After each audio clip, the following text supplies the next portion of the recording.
Околу 300 ученици од 9 скопски основни училишта кои собраа најмногу пластични шишиња и ги предадоа за рециклирање на Пакомак, учествуваа во глобалното одбележување на 5 јуни, светскиот ден на животната средина. На забавно-едукативниот настан што се одржа на школка во градски парк, присутен беше и скопскиот градоначалник кој нагласи дека загадувањето на воздухот е најголемиот проблем со кој се соочува Скопје и за тој проблем треба да се грижиме сите заедно. Потсети и на мерките кои градот ги превзема за подобрување на квалитетот на воздухот. На денешниот настан присуствуваа и заменик министерот за животна средина и просторно планирање Јани Макрадули, представникот на УНЕП Искра Стојанова и постојаниот представник на UNDP во Македонија Луиза Винтон. Годинишново одбележување на Денот на животната средина е посветено на глобалните залежби за намалување на загадувањето од пластика, а учениците овој ден го прославија со игри, песни и со едукативни активности. Секторот за животна средина на градот Скопје во соработка со Министерството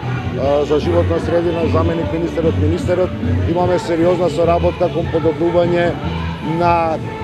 квалитетот на здравата животна средина во градот Скопје и веќе се мапирани проблемите од наша страна за кои што ќе биде потребно да бидат извршени законските измени со цел барем пластичниот отпад да биде посоодветно и комерцијално третиран и мислам дека на тој начин ќе успееме комерцијализирајќи го пластичниот отпад да го извадиме од нашата животна средина.